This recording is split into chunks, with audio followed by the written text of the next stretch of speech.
Bien, gracias al Señor. Esta es la segunda parte. Tuve algún inconveniente con la capacidad, la memoria, pero lo estoy haciendo en una segunda parte porque quedaron algunas cosas importantes que decir en este tema. Así que un poco de paciencia, pero la paciencia va a ser bendecida, me imagino yo.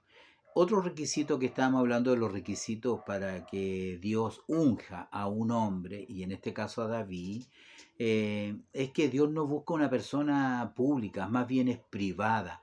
Todas las experiencias de los varones a los cuales el Señor le habla y los usa grandemente están en una condición privada más que pública. Eso pasó, ¿no es cierto?, con David. ¿Dónde estaba David? Ya lo dijimos, en Belén, en las colinas de Belén. Estaba solo con sus ovejas, nadie lo veía, nadie lo conocía más allá, pero el Señor tenía puestos sus ojos en él, ¿ya? Entonces, vemos también a Moisés, pasa exactamente lo mismo. Él pensó que ya todo se había terminado, había estado 40 años en Egipto, tuvo que huir y tenía que cumplir 40 años en el desierto y también cuidando las ovejas de su suegro y en un lugar muy apartado en el Sinaí. Y allí el Señor se le revela y le encomienda esta gran labor. Y todos sabemos que él no quería porque era torpe de habla. Y así hay muchas personas que también están de esa manera y son llevados y probados en un proceso para luego catapultarlo, digo yo, y llevarlo a la escena pública donde Dios hace grandes cosas, como lo hizo con José, que lo saca del calabozo para llevarlo al salón del trono.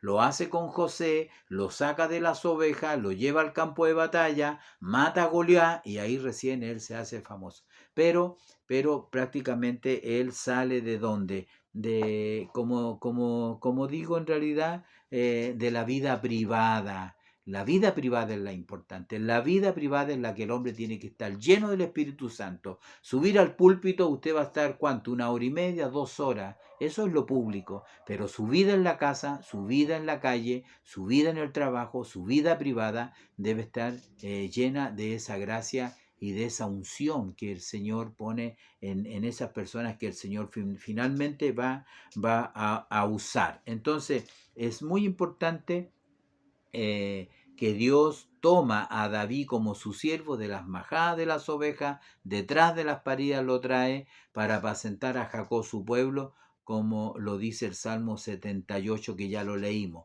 David apacentaba las ovejas de su padre donde era su oficio y aprendió a conocer a Dios y a confiar en él.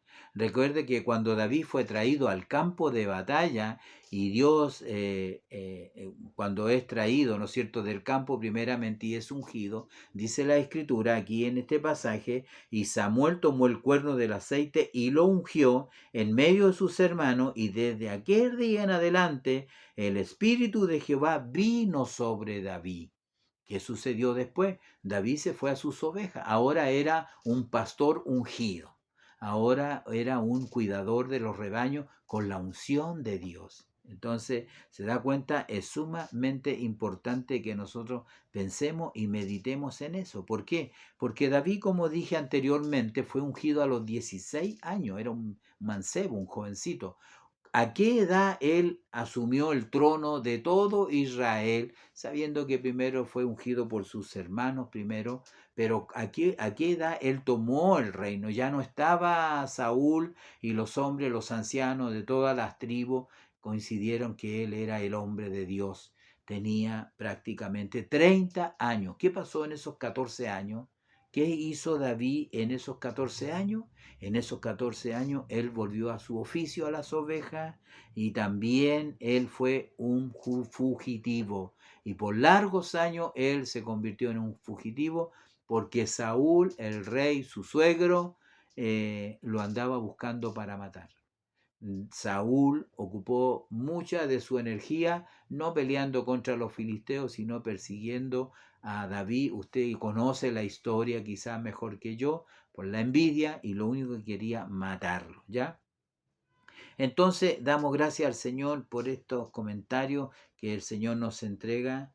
Es interesante observar que Dios provee de un pastor de ovejas para pastorear a su pueblo y ser el precursor del pastor de la humanidad, porque ahí es donde Dios, el texto y el pasaje que usted puede leer, el expositor bíblico, usted puede tomar como Dios hace una referencia ahí que toma lo insignificante, lo vil, lo privado, como dije yo, para avergonzar a lo rico, lo fuerte, etcétera, ¿ya? La segunda parte, el título es Una unción con repercusiones eternas, y solamente voy a hacer unos cortos comentarios a esta segunda parte, porque siempre me interesa más un poco ver el tema de la unción propiamente tal, ya que ese es el tema y es lo central de los versículos del 1 al 13, ¿ya? En el comentario bíblico, en este expositor hace un paralelismo de la historia de David, bisnieto de Ruth y Boz, ¿no es cierto? Eran bisnietos, eh, que eran originarios de Belén, y lo hacen este paralelismo con Cristo, que también es el ungido de Dios, que nació también en Belén, una ciudad que no tenía ni renombre, nadie la conocía. Hoy es una de las ciudades más famosas. Quien no conoce Belén, ¿no? No me refiero a que la visite, pero sabe que allí nació el Salvador, el ungido, Jesucristo, o el Cristo, que significa el ungido de Dios, ¿ya? También hace un comentario que Jesús es el pan de vida, porque Belén significa la casa del pan, ¿no? Eso significa la casa del pan. Entonces, como podemos ver en esta lección que el Señor nos da, es sumamente importante lo que estamos mirando, lo que estamos viendo en estas lecciones que Dios nos ha dado. Como digo, ese es el comentario que puedo hacer. El comentario también destaca en la segunda parte lo insignificante que es Belén, ya lo dije, y ahora salta a la fama por David y obviamente por Jesucristo, haciendo la única aplicación que vemos acá sobre cómo Dios usa lo insignificante. Ya lo dice ahí y está también destacado, ¿no? Está destacado en la primera parte. Toma lo necio para avergonzar lo sabio. Acá lo importante es la vida de un hombre bajo la unción de Dios, que es muy distinta. No solo fue ungido para ser rey, no solamente él fue ungido para ser un rey, como digo, como príncipe de su pueblo, eh, sino también vivir una vida con esa unción de Dios, ¿ah? Un hombre ungido, un hombre en el cual habita el Espíritu de Dios, no puede vivir cualquier vida, ¿no? No puede mezclarse con cualquier cosa, no puede contaminarse, si uno podría decir de esa manera. La vida privada de David era como músico, era el cantor, el dulce cantor de Israel, era el pastor de las ovejas de su padre, era un extraordinario guerrero. En el capítulo 18, ¿ya? En el capítulo 18, en el versículo 5, dice que y salía David a donde quiera que Saúl le enviaba y se portaba prudentemente, y lo puso Saúl sobre gente de guerra, y era acepto a los ojos de todo el pueblo y a los ojos de los siervos de Saúl. ¿Por qué era así?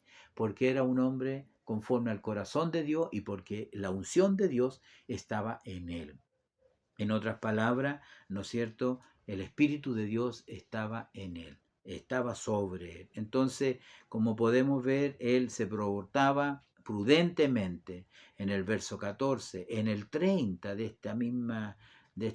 el 14 dice, y David se conducía prudentemente en todos sus asuntos y Jehová estaba con él. En el 30, y salieron a campaña los príncipes de los filisteos, y cada vez que salía David tenía más éxito que todos los siervos de Saúl, por lo cual se hizo de mucha estima su nombre. Cómo Dios lo bendijo, cómo Dios lo puso por cabeza y no por cola. Entonces, ¿por qué sucede esto? Porque simplemente David tenía la unción, el Señor Jehová estaba con él. En tiempos apostólicos, y con esto quiero terminar, que es muy importante, los discípulos buscaban varones para que atendieran a las mesas. Y la Escritura dice que estos varones tenían que tener un requisito. Y el requisito para atender a las mesas, para hacer de la servidumbre, como podríamos decir nosotros, ¿qué es lo que tenían que tener? tenían que estar llenos del Espíritu Santo para quizás para nosotros una simple labor, ¿ya? Entonces, cuando miramos la unción de David, nos damos cuenta de que Dios siempre está obrando, aunque nosotros no nos demos cuenta. Todo el tiempo, Él tiene todo, todas las cosas, Él las tiene preparadas en realidad. Cuando David, lo dije, caminaba a la casa de su padre porque lo mandaron a buscar, él no sabía que Dios lo iba a ungir. Luego él lo entiende y escribe hermosos salmos. Nosotros también hoy comprendemos por qué Dios nos guardó de peligro y de accidente, por qué Dios nos escapó de la muerte. A mí en unas 4 o 5 veces yo he sido librado de la muerte. Lo he contado en otras veces. Me sacaron los salvavidas en el mar, si no me iba a ahogar. Cuando pequeño me caía a un foso de 3 metros, un hoyo, y quedé muerto, casi inconsciente, y mi padre me toma en los brazos, me lleva corriendo al hospital. En esos años no había locomoción expedita, y corriendo al hospital lloraba y oraba y decía: Señor, si mi hijo te va a servir, déjalo con vida, y si no, llévatelo, Señor. Entonces, ahora entendemos por qué el Señor nos ha honrado, en el caso mío, en el caso suyo y en el caso de muchos también. Podemos ver, pero antes no lo entendíamos. Ahora, ¿por qué lo entendemos ahora y no antes? Simplemente porque Dios obra de una manera distinta a lo que como lo hacemos nosotros. Por eso el texto, que ya lo hemos leído en otra ocasión, que dice el 7, Jehová responde: no mires a su parecer, porque Jehová no mira lo que mira el hombre, pues el hombre mira lo que está delante de sus ojos, pero Jehová mira el corazón. Jehová no actúa, no hace como nosotros, ¿ya? Entonces, recuerde que el interior, recuerde que Él ve el interior, Él ve lo privado. Nosotros vemos lo externo y lo que es público. Así que es una hermosa lección. Que el Señor nos bendiga, el Señor nos guarde, y esperamos que sea de mucha bendición para su vida. Le dejamos cariñosamente invitado, como digo yo, para la próxima lección. Ya tenemos mucho de qué hablar de David, vienen varios capítulos, pero para la próxima semana David en la corte real, que es como la segunda parte de este capítulo 16, desde el 14 en adelante, y ahí vemos la diferencia ya de este hombre, ¿no? Así que el Señor nos bendiga, y para Él sea toda la honra, gloria y alabanza. Amén.